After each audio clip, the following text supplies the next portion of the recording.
Welcome to my Essential Poetry Readings. Today I'm presenting you one of the most cherished, loved, and honored ancient Persian poets, and that is Hafiz of Shiraz. Almost any poem of Hafiz can, in fact, be taken or read on at least three levels of significance and understanding, though we may suppose that sometimes one, sometimes another, is uppermost in the poet's mind. In the first place, the poems may be taken at their face value as songs in celebration of love, of erotics and wine.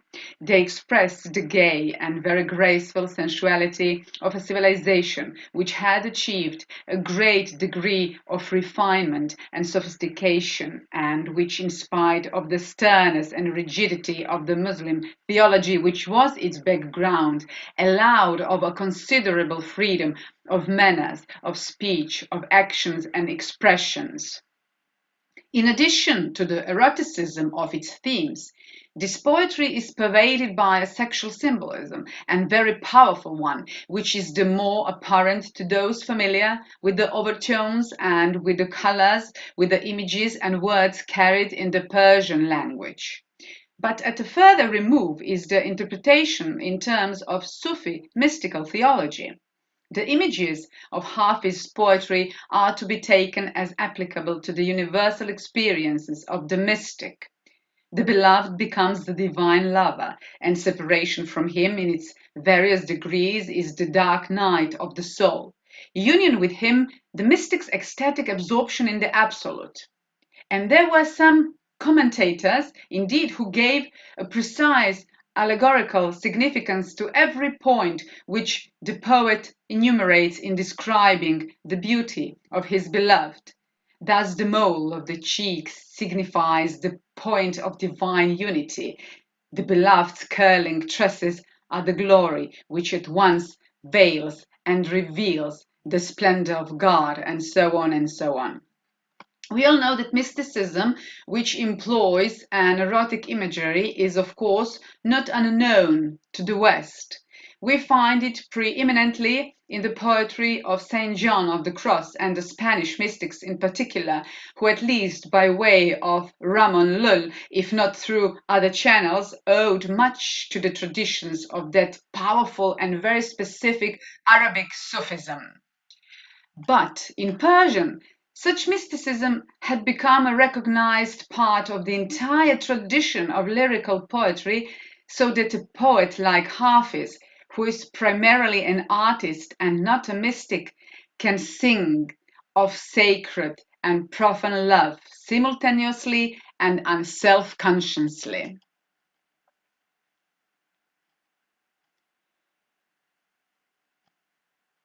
Go out through the door of the house of fate with its shifting spheres, nor drink of the sky's black bowl, it kills its guest at the last.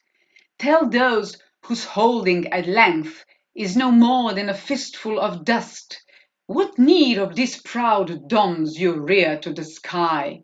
But as for you, you're Joseph, you're the moon of Canaan. The stewardship of Egypt is yours, so bid this prison goodbye. Hafiz the old man, drink wine and be glad and reckless, but don't copy those who make reciting the book a cover for lies. Soft wind, do be kind, say to that slim gazelle, you have driven me out to the wastelands and the hills. My compliments to that seller of all sweet things. Does he not miss his parrot, his sugar pecker?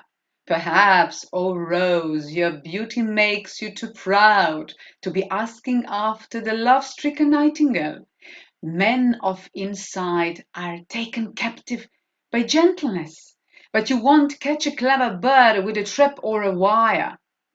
A slender body, a dark eye, a countenance bright like the moon. But why should this show no mark of kindness or friendship even? When you sit with the one you love and measure out the wine, remember the poor, Mad the lovers who measure the winds. Except for this one fault, I can find no flaw in your beauty, but your face reveals no sign of truth or of love. What wonder is there if catching the words of Hafiz, the song of the morning star, sets the Messiah dancing?